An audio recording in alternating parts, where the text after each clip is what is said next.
अस्सलामुअलैकुम स्टूडेंट्स, क्या हाल चाल है आपका। मेरे प्यारे स्टूडेंट्स, हमने बायोलॉजी का 9th क्लास का चैप्टर नंबर 6 स्टार्ट किया हुआ है। आज के टॉपिक का नाम है प्रोटीन। आज की वीडियो में हम देखेंगे प्रोटीन क्या होती है, प्रोटीन के स्ट्रक्चर को, अमाइनो एसिड क्या होते हैं, इसके अलावा प्रोटीन के सोर्सेज एंड फंक्शन को। चलें शुरू करते हैं।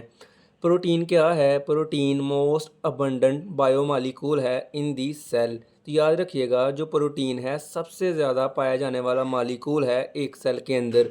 यहाँ पे आप देख सकते हैं कि बायोमॉलिक्यूल जो होते हैं उनमें कार्बोहाइड्रेट्स आता है, प्रोटीन आते हैं, लिपिड्स आते हैं और न्यूक्लिक एसिड आते हैं। याद रखिएगा, सेल के अंदर सबसे ज़्यादा पाया जाने वाला जो बायोमॉलिक्यूल है वो प्रोटीन है। नेक्स्ट है, जो प्रोटीन जो होती है are the polymer of amino acid. तो जो प्रोटीन होती है वो अमाइनो एसिड के साथ मिलके बनी होती है। यहाँ पे आप देख सकते हैं कि ये एक प्रोटीन है और यहाँ पे ये क्या है, अमाइनो एसिड। ये अमाइनो एसिड, जब अमाइनो एसिड आपस में मिलते हैं तो ये पॉलीमर बना देते हैं। तो हमने कहा जो प्रोटीन जो होती है वो पॉलीमर है अमाइनो एसिड की। नेक्स्ट पॉइंट है, जो प्रोटीन है are important for the structure of cell. जो प्रोटीन होती है वो सेल के स्ट्रक्चर को बनाने में अहम किरदार अदा करती है। यहाँ पे आप देख सकते हैं कि ये एक सेल है। इस सेल में जो बाहर नज़र आने वाली कवरिंग है इसको हम नाम देते हैं सेल मेम्ब्रेन। Cell membrane. तो यहाँ पे हमने सेल मेम्ब्रेन को जूम करके देखा तो इसके अंदर हमें नज़र आया कि यहाँ पे प्रोटीन है और यहाँ पे ये कार्बोहाइड्रेट्स हैं और ये लिपिड्स हैं। तो हमने कहा कि जो सेल मेम्ब्रेन है वो प्रोटीन के साथ मिलके बनी है। अगर ये प्रोटीन ना होती तो ये सेल मेम्ब्रेन नहीं थी बननी। इसलिए हम कहते हैं कि जो प्रोटीन है वो इम्पोर्टेंट है for the structure of cell. जो प्रोटीन होती है वो सेल के स्ट्रक्चर को बनाने में अहम किरदार अदा करती है। नेक्स्ट हम देख लेते हैं स्ट्रक्चर ऑफ प्रोटीन। जो प्रोटीन हो जो होती है वो किसके साथ मिलके बनी है। तो याद रखिएगा, जो प्रोटीन है वो अमाइनो एसिड के साथ मिलके बनी होती है। यहाँ पे हमने देखा ये एक प्रोटीन थी जो कि अमाइनो एसिड के साथ मिलके बनी है। याद रखिएगा, जो प्रोटीन होती है उसमें मुख्तलिफ नंबर ऑफ़ अमाइनो एसिड पाए जाते हैं। मिसाल के तौर पर यहाँ पे आप देख सकते हैं कि एक इंसुलिन एक प्रोटीन है जिसके अंदर 51 अमाइनो एसिड पाए जाते हैं। इंसुलिन एक प्रोटीन है, उसमें 51 अमाइनो एसिड पाए जाते हैं। यहाँ पे आपके जहन में सवाल आ रहा है कि इंसुलिन जो होती है सर ये क्या काम करती है। तो यहाँ पे आप देख सकते हैं कि ये एक इंसान है। इस इंसान के ब्लड में जब ग्लूकोज का लेवल ज़्यादा हो जाता है तो जो इंसुलिन जो होती है वो ग्लूकोज के लेवल को कम कर देती है। तो हमने देखा कि हमारे ब्लड में जब ग्लूकोज का लेवल ज़्यादा होता है, जो इंसुलिन जो होती है वो ग्लूकोज के लेवल को डिक्रीज़ कर देती है, कम कर देती है। नेक्स्ट है हीमोग्लोबिन। याद रखिएगा, जो हीमोग्लोबिन जो होती है ये भी एक प्रोटीन है जिसमें 574 अमाइनो एसिड पाए जाते हैं। फिर जहन में सवाल आ रहा है कि सर हीमोग्लोबिन जो होती है ये क्या काम करती है। तो याद रखिएगा, हीमोग्लोबिन जो होती है ऑक्सीजन को ट्रांसपोर्ट करती है। ऑक्सीजन को ट्रांसपोर्ट करती है।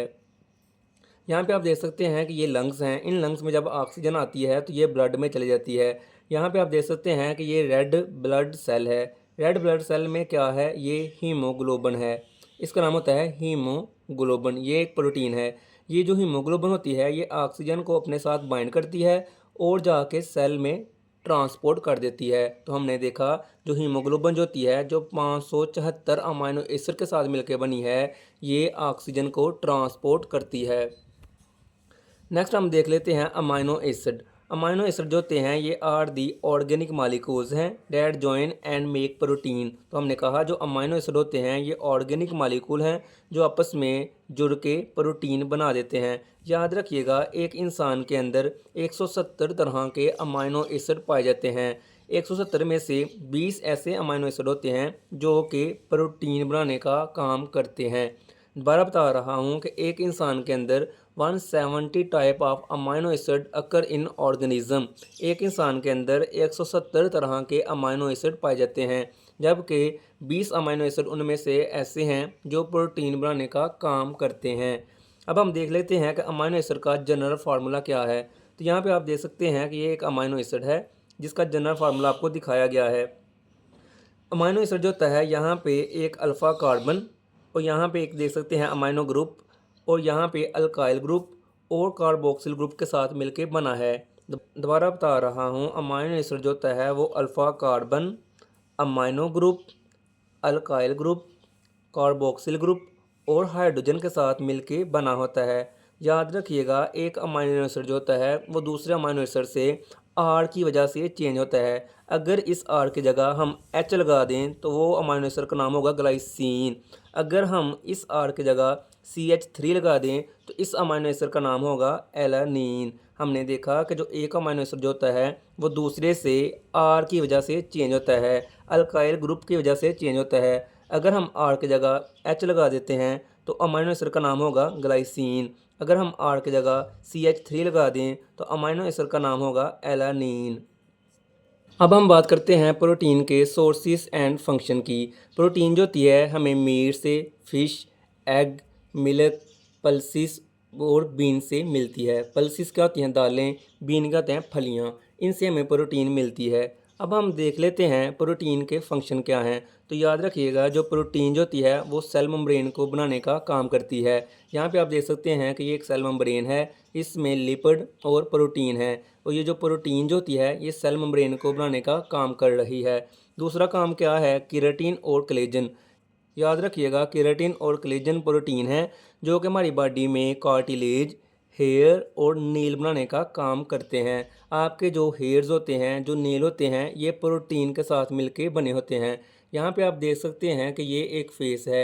यहाँ पे ये क्या है? ईयर, कान जो होता है ये कार्टिलेज के साथ मिलके बना है। यहाँ पे आप देख सकते हैं कि ये क्या है? हेयर्स। ये जो हेयर्स होते हैं ये भी प्रोटीन के साथ मिलके बने हैं। यहाँ पे ये जो नोज़ होता है ये भी कार्टिलेज के साथ मिलके बना होता है। हमने देखा कि जो केराटिन और कोलेजन प्रोटीन होती हैं ये हमारी बॉडी में कार्टिलेज, हेयर और नील बनाती हैं। नेक्स्ट है इंजाइम्स। याद रखिएगा, जो प्रोटीन जो होती हैं वो इंजाइम भी बनाती हैं। अब इंजाइम क्या करते हैं? केमिकल रिएक्शन की रफ्तार को तेज़ करते हैं। यहाँ पे आप देख सकते हैं कि जो इंजाइम है वो सबस्ट्रेट को प्रोडक्ट में चेंज कर रहा है। अगर ये इंजाइम ना होता तो ये जो सबस्ट्रेट है प्रोडक्ट में चेंज नहीं था होना। दोबारा बता रहा हूँ कि जो इंजाइम जो होता है वो सबस्ट्रेट को प्रोडक्ट में चेंज करता है। अगर ये इंजाइम ना होता जो ये सबस्ट्रेट प्रोडक्ट में चेंज नहीं था होना। नेक्स्ट है हार्मोन। याद रखिएगा, जो प्रोटीन जो होती है ये हार्मोन्स भी बनाती है। यहाँ पे जो हार्मोन्स होते हैं ये हमारी बॉडी में बायोलॉजिकल प्रोसेस को मेंटेन करते हैं। जैसा कि हमारे ब्लड में जब ग्लूकोज का लेवल ज़्यादा हो जाता है तो इंसुलिन जो होती है ग्लूकोज के लेवल को कम कर देती है। नेक्स्ट है एक्टिन और मायोसिन। याद रखिएगा, एक्टिन और मायोसिन भी प्रोटीन हैं जो कि मसल कंट्रैक्शन का काम करती हैं। मसल कॉन्ट्रैक्शन का काम करती हैं। यहाँ पे आप देख सकते हैं कि यहाँ पे एक्टिन है और ये मायोसिन है। जब ये इस तरह खींचेंगी तो हमारा जो मसल होता है वो कॉन्ट्रैक्ट करना शुरू कर देता है। नेक्स्ट है फिब्रिन। फिब्रिन भी एक प्रोटीन है। फिब्रिन का काम क्या होता है हम देख लेते हैं। यहाँ पे आप देख सकते हैं कि ये एक बाजू है। इस बाजू में जब कट लगता है तो जो ब्लड होता है वो लॉस होना शुरू हो जाता है। तो फिब्रिन प्रोटीन आके यहाँ पे आप देख सकते हैं जमा हो जाती है, जिस वजह से जो ब्लड होता है वो लॉस नहीं होता। नेक्स्ट है एंटीबॉडी। हमारी बॉडी में जो एंटीबॉडीज़ पाई जाती हैं वो भी प्रोटीन के साथ मिलके बनी होती हैं। अब हम देखते हैं कि एंटीबॉडी का क्या काम होता है। यहाँ पे आप देख सकते हैं कि ये एक सेल है। इस सेल में एक जरासीम पैथोजन जो होता है वो एंटर हो चुका है। ये बहुत ज़्यादा खुश नज़र आ रहा है। अब जो एंटीबॉडीज़ जो होती हैं वो क्या करेंगी? इस पैथोजन को किल कर देंगी। तो हमने देखा आज के लेक्चर में जो प्रोटीन जो होती हैं ये मुख्तलिफ़ तरह के फंक्शन परफॉर्म करती हैं। नेक्स्ट वीडियो में हम देखेंगे लिपिड्स के बारे में। तब तक के लिए अल्लाह हाफिज़।